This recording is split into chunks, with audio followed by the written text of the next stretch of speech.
Sir ఇప్పుడు హస్తప్రయోగం చేసుకుంటే హ్మ్. అంగం సైజ్ అనేది తగ్గిపోతది అంటున్నారు. అది కరెక్టేనా? ఈ మాస్టర్బేషన్ అనేది చాలా బ్యాడ్ హ్యాబిట్ అండి. మాస్టర్బేషన్ వల్ల చాలా నష్టాలున్నాయి. మాస్టర్బేషన్ ఏం చేస్తుంది అంటే దాన్ని కండిషన్డ్ రిఫ్లెక్స్ అంటామనమాట.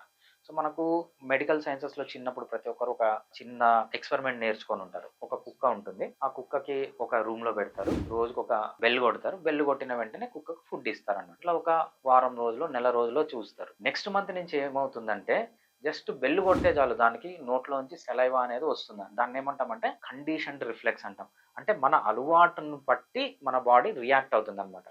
మాస్టర్బేషన్ చేసే వాళ్ళు ఏం చేస్తారు? 24 గంటలు మాస్టర్బేషన్ చేస్తే వెంటనే మాస్టర్బేట్ అయిపోవాలి. సెమెన్ ఎజాకులేషన్ జరగాలి. వీళ్ళ పనులు వీళ్ళు చూసుకోవాలి.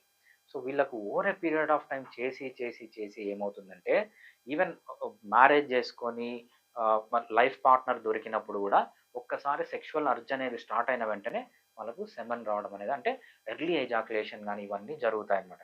సో, అందుకు మాస్టర్బేషన్ మంచిది కాదు.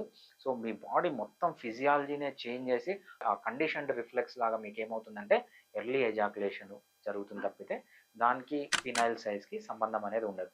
ఇలా మాస్టర్బేట్ చేయడం వల్ల ఏంటంటే మేబీ కొన్ని నర్వ్ డ్యామేజ్ కావడం వల్ల ఈ మాస్టర్బేషన్ అనే కాదు.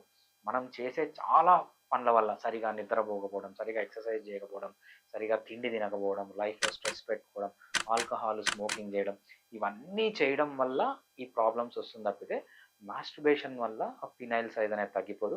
చాలామంది ఏమనుకుంటారంటే ఈ మాస్టర్బేషన్‌తో పాటు ఈ పనులన్నీ కూడా చేస్తూ ఉంటారు వాళ్ళు. ఈ పనులన్నీ పక్కన పెట్టేసి దీని వల్లనే అనుకుంటారనమాట. సో, మాస్టర్బేషన్ వల్ల ఎప్పుడూ ఫినైల్ సైజ్ అనేది తగ్గదు.